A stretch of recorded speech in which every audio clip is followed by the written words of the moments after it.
Hello, all you beautiful people out there, and welcome to my channel for another Saturday live stream where we make fun of the interpretation of the Bible that I grew up with.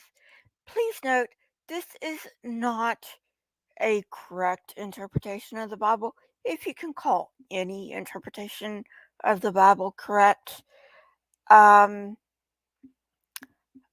I do not read Hebrew, so obviously Um, I can't say anything to the Hebrew.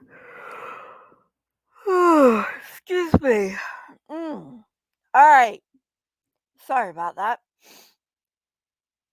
There is no comment of the week this week.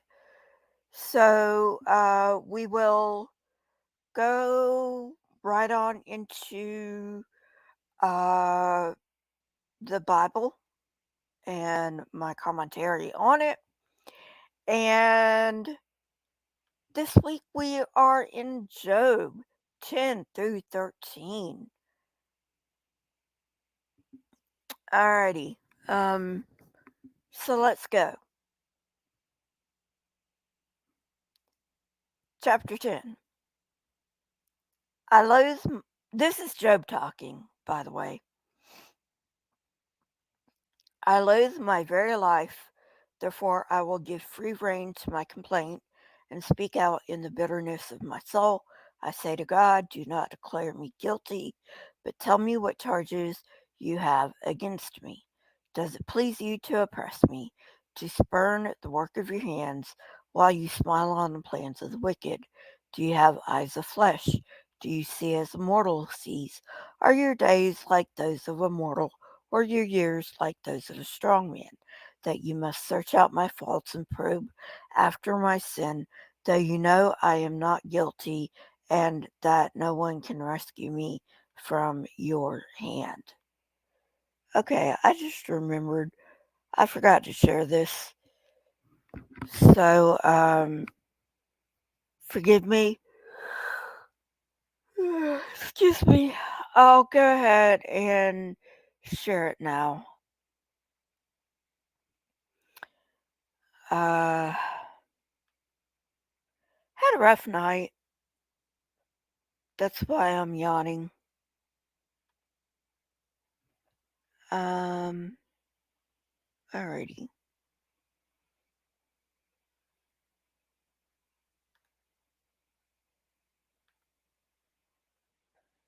Let me make sure I'm sharing here. And, yep, I am. Okay. Verse 8. Your hands shaped me and made me. Will you now turn and destroy me? Remember that you molded me like clay. Will you now turn me to dust again? Did you not pour me out like milk and curdle me like cheese? Clothe me with skin and flesh, and excuse me, and knit me together with bones and sinews.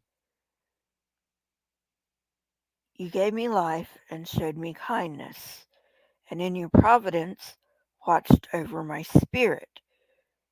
But this is what you concealed in your heart, and I know that this was in your mind. If I sinned, you would be watching me and would not let my offense go unpunished. Okay, so this is what I want to know. Okay, so if the Christian God is real, right, then he knows we're destined to suffer and we're destined to die, right? He already knows that. So why put us through all this pain and suffering just to die in the end? Why not just create us in heaven or hell? Because he's already decided where we're going to go in the end. It doesn't fucking matter. He's already predestined us, at least to the Calvinists. I don't know about anybody else, but I grew up as a Calvinist and I was taught he predestined us to heaven or hell. Why the fuck are we here on earth? Just create us in heaven or hell. You know, don't bother with this earth shit. Anyway, moving on.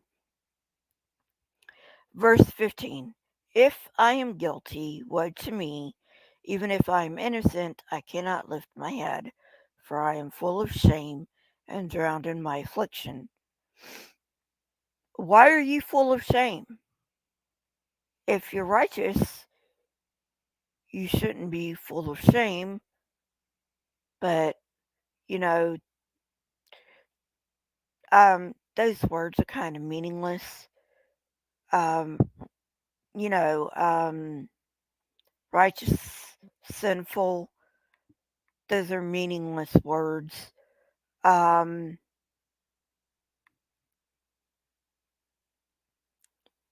just,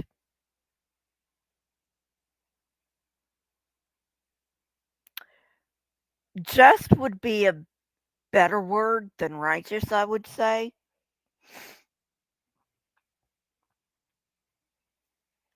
Um, verse 16. If I held my head high, you stalked me like a lion. Uh, so I'm assuming the phrase if I hold my head high means like arrogant. And again, display your awesome power against me. Verse 17, you bring new witnesses against me and increase your anger toward me. Your forces come against me, wave upon wave. Again, why?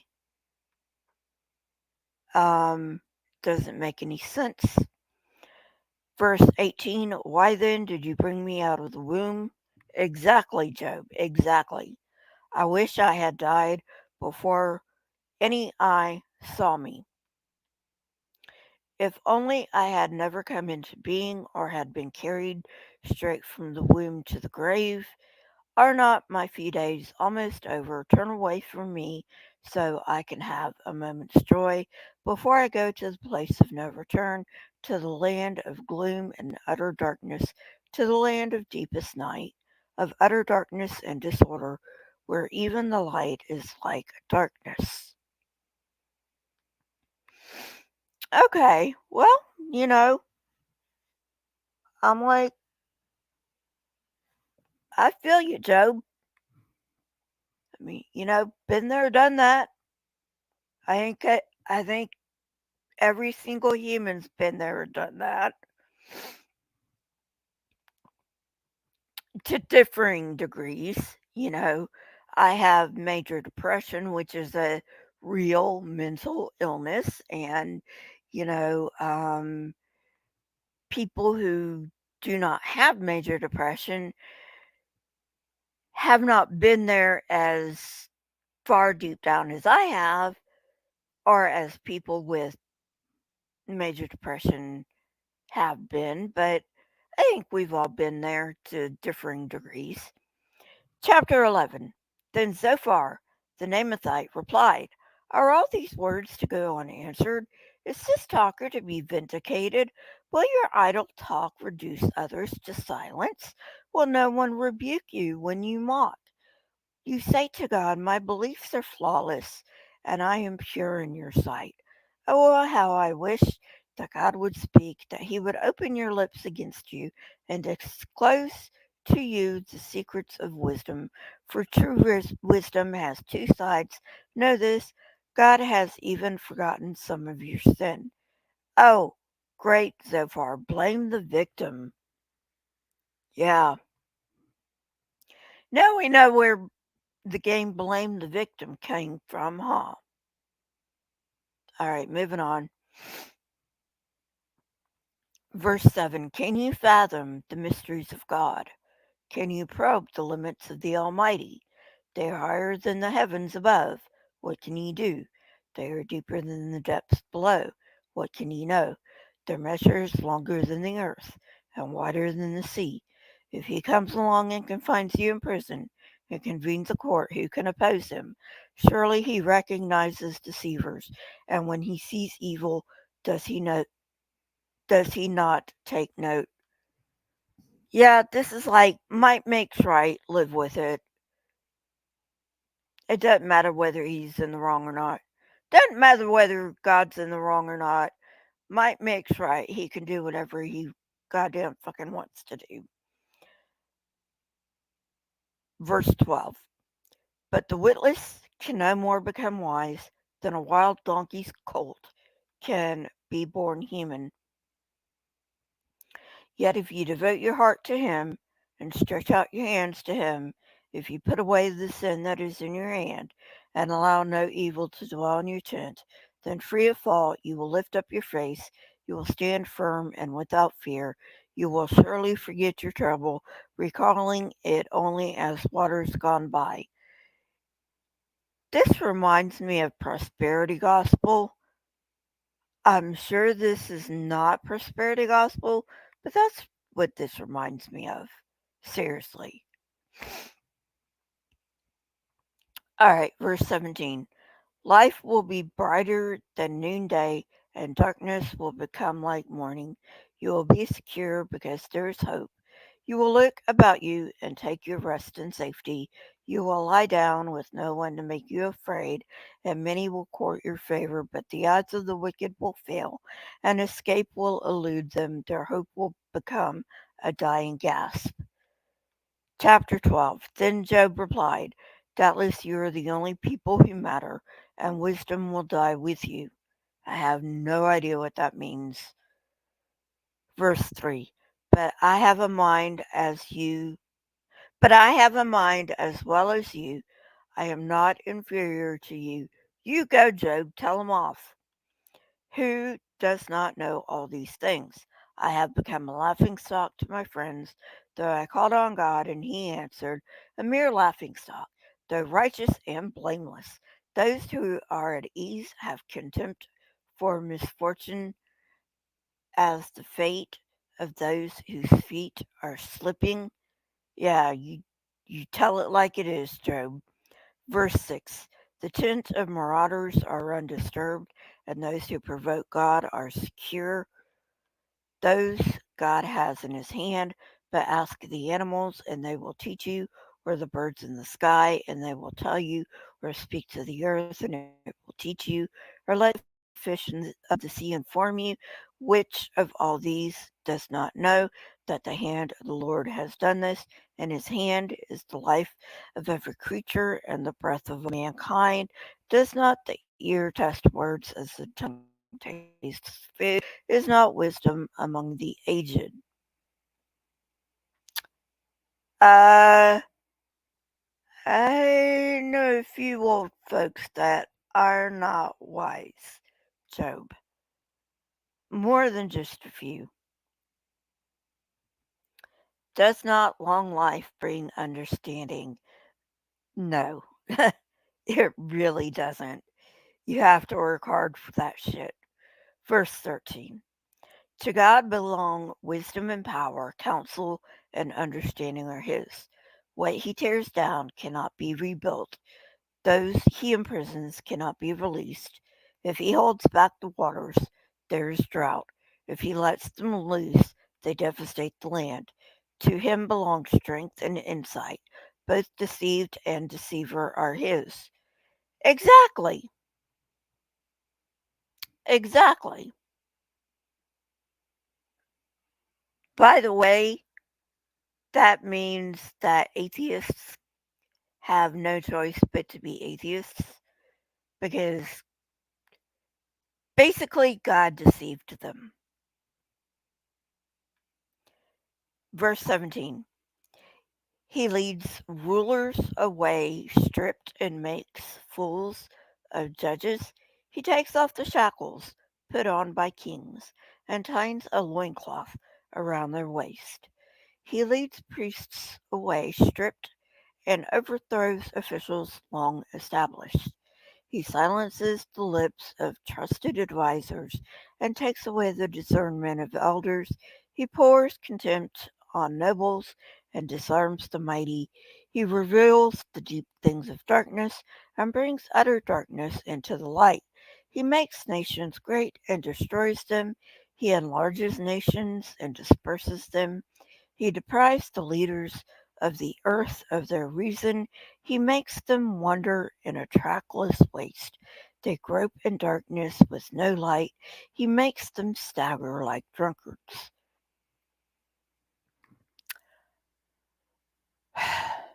Wow. Yeah, it reminds me of somebody who shall remain nameless, mainly because I'm tired of talking about him. Chapter 13. My eyes have seen all this, my ears have heard and understood it. What you know, I also know. I am not inferior to you, but I desire to speak to the Almighty and to argue my case with God. You, however, smear me with lies. You are worthless physicians, all of you. If only you would be altogether silent. For you, that would be wisdom. You tell him, Job. Verse 6. Hear now my argument. Listen to the pleas of my lips. Will you speak wickedly on God's behalf? Will you speak deceitfully for him? Will you show him partiality? Will you argue the case for God? Would it turn out well if he examined you? Could you deceive him as you might deceive a mortal? He would surely call you to account if you secretly showed partiality. Would not his splendor terrify you? Would not the dread of him fall on you? Your maxims are proverbs of ashes, your defenses are defenses of clay. Keep silent and let me speak. Then let come to me what may. What do I put my why do I put myself in jeopardy and take my life in my hands? Though he slay me, yet will I hope in him.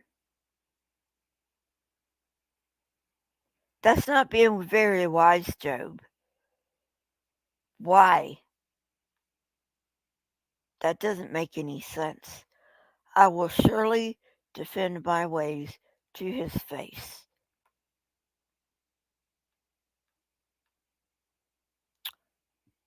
Well, Job, I'd slap him.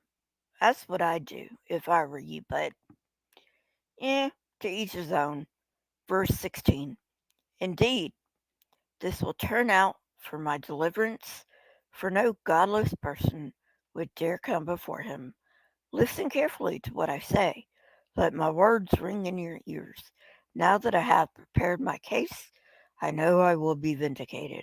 Can anyone bring charges against me? If so, I will be silent and die. Only grant me these two things, God, and then I will not hide from you. Withdraw your hand from me and stop frightening me with your terrors. Then summon me, and I will answer, or let me speak, and you reply to me. How many wrongs and sins have I committed? Show me my offense and my sin. Why do you hide your face and consider me your enemy? Will you torment a wind-blown leaf?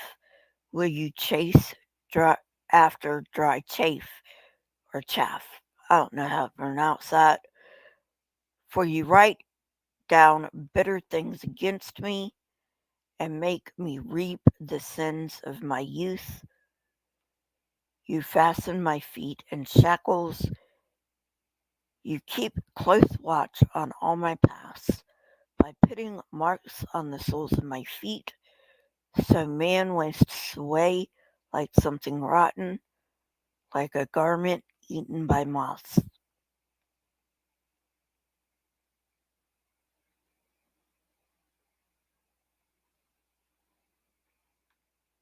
And that's the end of Job chapters 10 through 13. Now, the reason I don't know how to pronounce chaff or chafe is because I've heard it pronounced both ways. Um, I guess your guess is as good as mine. I really don't give a fuck how it's pronounced.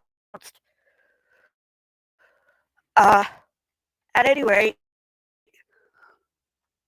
um, I've lived several different places in my life, so that's why I've heard it pronounced both ways. So, you know, not anywhere outside the U.S., but plenty of places within the U.S. And the U.S. has lots of dialects, um, or sub-dialects, if you want to call them that. Um, so, uh,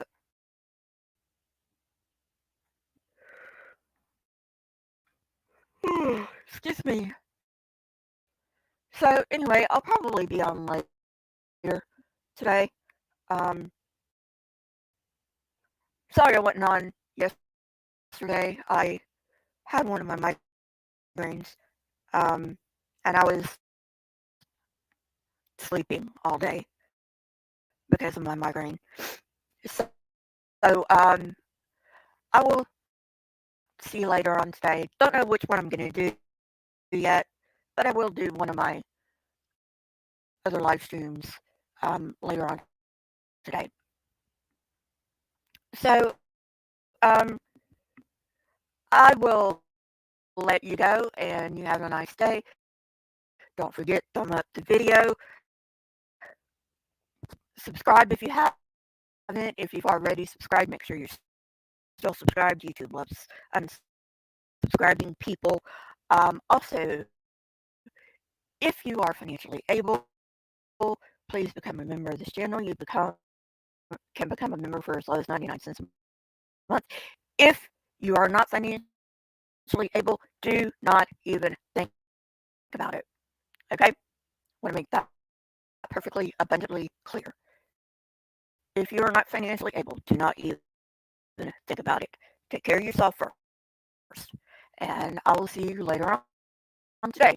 Don't know when, but sometime later on today. And have a great day till I see you again. Bye.